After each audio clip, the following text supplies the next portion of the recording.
Pasar modal juga setelah berkembang produk investasi pasar modal syariah yang dikombinasikan dengan program filantropi seperti zakat saham, wakaf saham, dan reksadana syariah berbasis sosial atau endowment fund. Berbagai skema pendanaan dan investasi yang dapat dikaitkan dengan pengelolaan aset wakaf seperti sukuk wakaf yang dapat diterbitkan oleh lembaga jasa keuangan syariah dan selanjutnya disalurkan kepada para nazir atau diterbitkan langsung oleh nazir baik dengan besaran dana maksimal 10 miliar melalui securities crowdfunding atau jumlah dana yang besar melalui mekanisme pendanaan umum. Bukan berarti kemudian sektor bisnisnya harus suffer karena berhubungan dengan social fund, kemudian social fund-nya juga harus menghilangkan ideologinya karena berhubungan dengan commercial fund. Tidak demikian. Justru yang terjadi adalah maksimum socio. Harapannya keduanya bisa bertemu, di mana wakaf uang itu bisa digunakan untuk membiayai aset-aset wakaf yang dilahirkan melalui melalui wakaf, melalui uang tadi. Nah, sarananya apa? Sarananya salah satunya adalah dengan pasar modal ini. Wakaf itu bisa dipandang sebagai financing di satu sisi, tetapi juga sebagai investasi atau fund allocation di sisi lain. Ada nazir yang mengelola atau nazir yang sedang sibuk mencari instrumen investasi, dan ada nazir yang tengah sibuk mencari pendanaan untuk membiayai aset-aset wakafnya. Dan bukankah itu sebenarnya adalah konteks pasar modal? Rata-rata 6% per tahun lahan wakaf ini terus bertambah. Dan dari lahan wakaf ini, kurang lebih 10% itu berada di daerah-daerah yang sangat strategis. Bahkan ada yang di ring 1 survei BWI itu menemukan 400.000 lebih nazir. Sementara yang terdaftar di BWI itu hanya 300. Teman-teman bursa juga tengah menggalakkan wakaf saham yang benar-benar merupakan cerminan daripada wakaf saham dari sang owner perusahaan untuk mewakafkan sebagian asetnya. Dan itu merupakan aset wakaf. Sahamnya tidak bisa diperjualbelikan karena representasi daripada aset produktif yang diwakafkan oleh ownernya.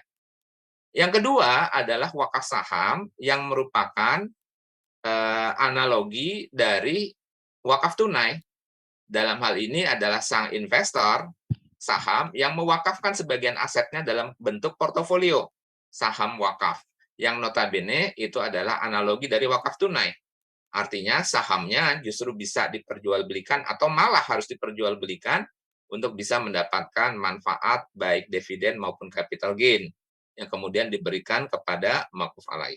Aset wakaf tapi nilainya kecil-kecil atau menyebar di berbagai daerah. Nah, ini memang perlu ada strategi khusus bagaimana supaya aset-aset itu bisa lebih produktif, carikan pendanaan khususnya di pasar modal. Kita kenal ada namanya securities crowdfunding. Nah, itu adalah suatu bentuk inklusivitas dari pasar modal. Kalau sebelumnya itu rata-rata yang menerbitkan efek yang mencari pendanaan pasar modal itu relatif perusahaan yang menengah atas atau besar. Nah, melalui securities crowdfunding nanti untuk pihak-pihak yang butuh dana di bawah 1M bisa mencari pendanaan pasar modal untuk lebih memproduktifkan aset-aset wakaf. Banyak masyarakat menaruh atau di tengah-tengah jalan minta uang untuk pembangunan masjid. Nah, ini kedepannya kalau para nazir lebih banyak dan lebih paham mengenai agama seharusnya, nah itu tidak perlu minta-minta uang di tengah jalan itu.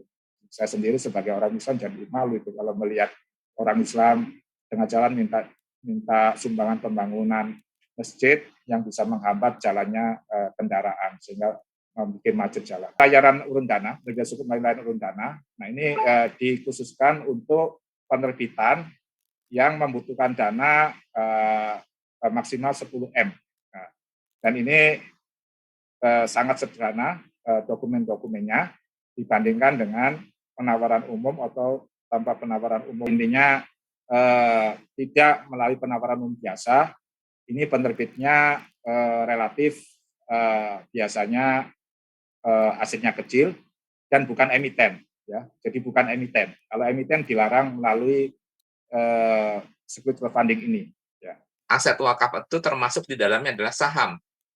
Oleh karenanya, disinilah sebenarnya korporasi wakaf itu sudah mulai bisa diakomodir secara legal formal dalam sistem hukum yang ada di Indonesia. Ingin membuat perusahaan yang polanya atau berpola sociopreneur, maka bisa saja sebagian daripada perusahaannya itu sahamnya diwakafkan kepada siapa? Kepada nazir. Yayasan dimaksud itu sebagai nazirnya, kemudian perusahaannya itu menjadi aset wakafnya. Dalam hal ini adalah sebesar porsi sahamnya. Kalau di luar negeri terus terang sudah lazim.